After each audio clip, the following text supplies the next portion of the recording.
நாட்டினுடைய ராஜா, விதியை விதியால் வெல்லலாம் அப்படிங்கிற ஒரு சக்தியோடு இருக்கிற ராஜா, நம்ம மனம்தான் நம்ம வாழ்க்கையை நிர்ணயிக்குதுங்கிற தெரிஞ்ச ராஜா ஒரு சில காலகட்டங்களில் ஜோசியத்தை, ஜாதகத்தை, பிளாக் மேஜிக்கை, மந்திரத்தை, பில்லி சூனியத்தை நம்பி அவன் வாழ்க்கையை இழந்தான். அவன் மட்டும் வாழ்க்கை இழக்கலைங்க, தன்னோட பையனோட வாழ்க்கையும் இழந்தான். அந்த ராணியும் ரொம்ப வேதனையில் இருந்தாங்க. அடுத்தது நாட்டை ஆள போகிறது யாருன்னு தெரியாமல் அந்த நாடு மற்றவர்கள் கையில் போகக்கூடிய சூழ்நிலை இந்த கதையில் ஏற்பட்டது. அதே மாதிரி அந்த ராணி பழி வாங்கணும்னு நினச்சாங்க. ஆனால் 9 பேர் தான் இந்த தவறை செஞ்சாங்க. ஆனால் கொஞ்சம் கூட நியாயமே இல்லாமல் ஒரு 250 பேர் இறக்கக்கூடிய சூழ்நிலையை உருவாக்கிட்டாங்க. எப்போ அந்த பழி வாங்கணுங்கிற எண்ணம் அந்த ராணிக்கு வந்ததோ அப்போவே அவங்களோட பையனும் அதில் இவங்களுக்கு அறியாமையே இறந்துட்டான். பழி வாங்குகிற எண்ணம் இருந்தால் நம்மளை சார்ந்தவர்களும் நம்ம மனசும் வேதனைப்பட அளவுக்கு அழிவு ஏற்படும் அப்படிங்கிறத இந்த கதை உணர்த்துது. ஓகேங்களா? இந்த கதையிலிருந்து நம்ம வாழ்க்கைக்கு நம்ம என்ன எடுத்துக்கணும்?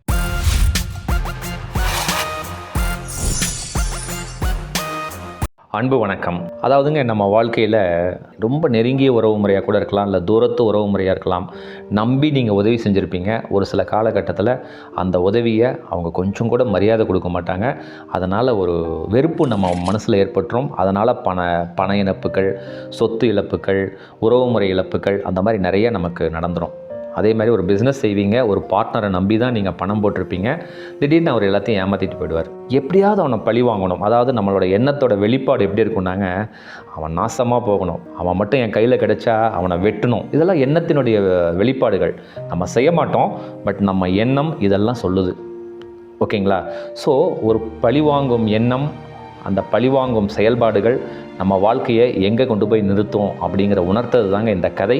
இந்த கதையின் முடிவில் கொஞ்சம் நம்ம வாழ்க்கையோட பொருத்தி பார்த்து என்ன விஷயங்கள் நாம் இந்த கதையிலேருந்து எடுத்துக்கிறோங்கிறத சிறப்பாக சொல்லியிருக்கேங்க.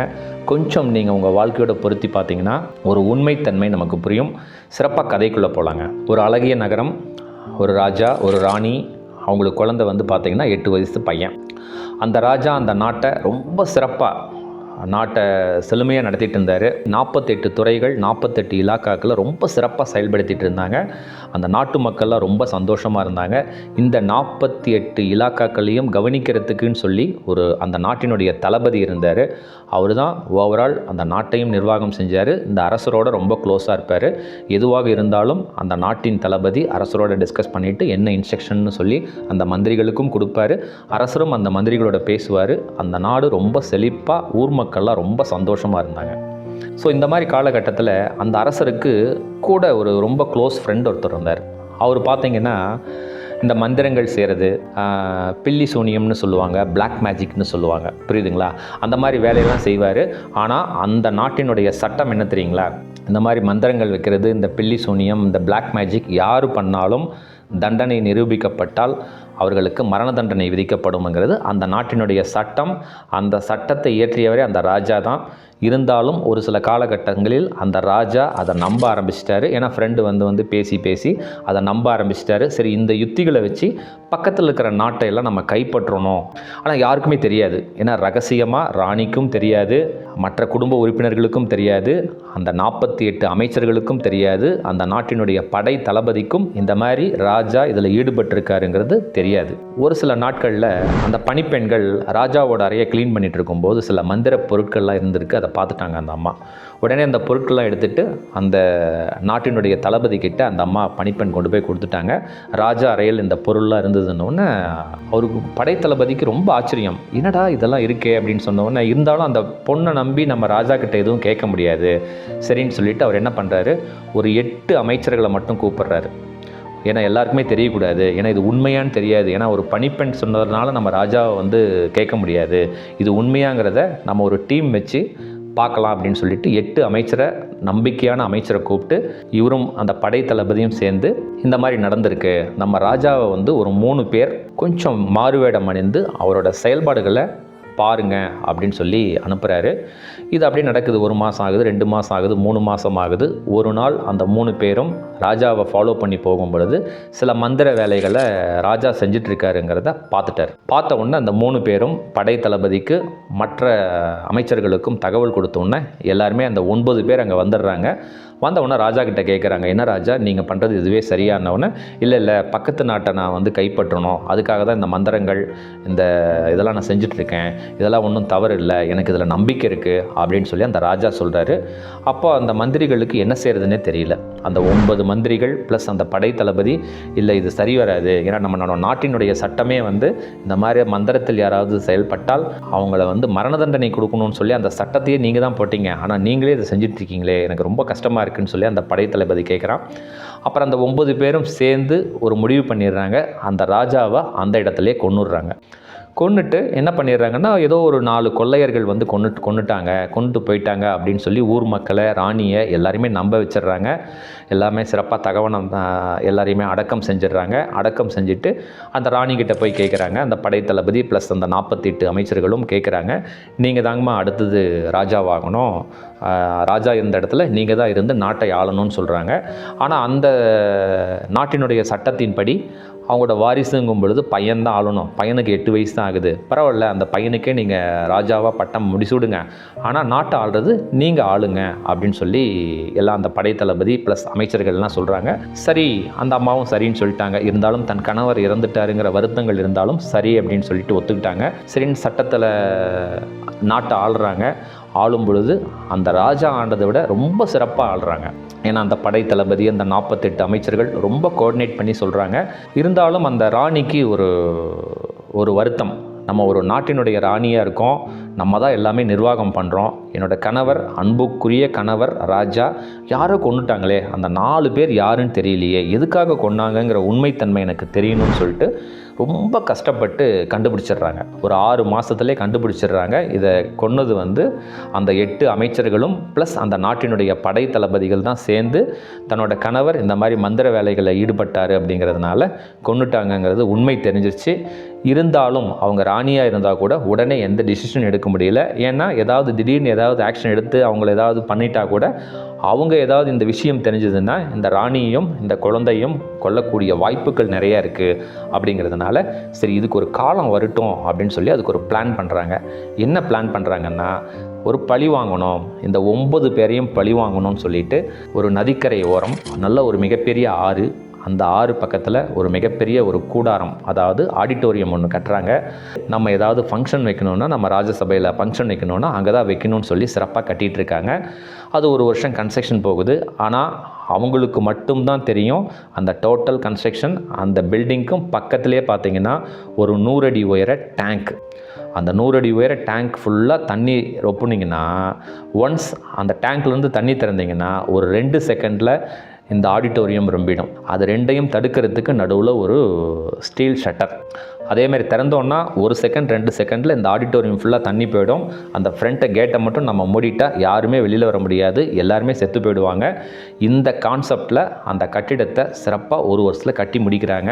உடனே அந்த படை தளபதி எல்லோரும் கூப்பிட்றாங்க. கூப்பிட்டுட்டு நான் வந்து ஒரு 9 பேருக்கு நான் வந்து விருந்து வைக்கணும்னு நினைக்கிறேன், நான் ரொம்ப சந்தோஷமாக இருக்கேன், 9 பேரும் அவங்க குடும்ப உறுப்பினர்களோட வரணும் அப்படின்னு சொல்லி ஒரு நாள் ஃபிக்ஸ் பண்ணுறாங்க.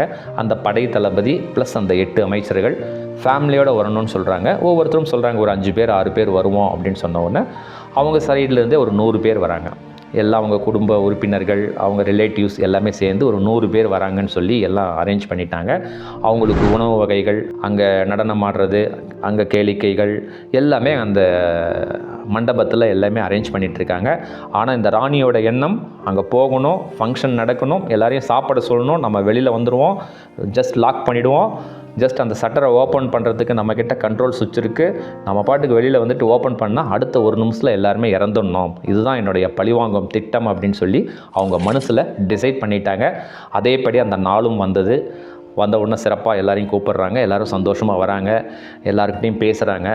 பேசும்பொழுது அவங்க சொல்கிறாங்க, என்னோடய கணவரை, அரசரை கொன்னது யாருன்னு எனக்கு தெரிஞ்சிச்சு, பரவாயில்ல நீங்கள் தான் கொண்டுட்டீங்க, நான் புரிஞ்சுக்கிட்டேன், பட் இருந்தாலும் எனக்கு ஆதாரம் இல்லைங்கிறதுனால எனக்கு ரொம்ப கஷ்டமாக இருக்குது, சரி பரவாயில்ல நடந்ததெல்லாம் நடந்துருச்சு, நீங்கள் எல்லாருமே சாப்பிடுங்க அப்படின்னு சொல்லிவிட்டு அப்படியே சாப்பிட்ற மாதிரி வந்துட்டு கதவை வந்து பூட்டிட்டு அந்த ஷட்டர் ஓப்பன் பண்ணுற மாதிரி ரிமோட்டை ஆன் பண்ணிடுறாங்க.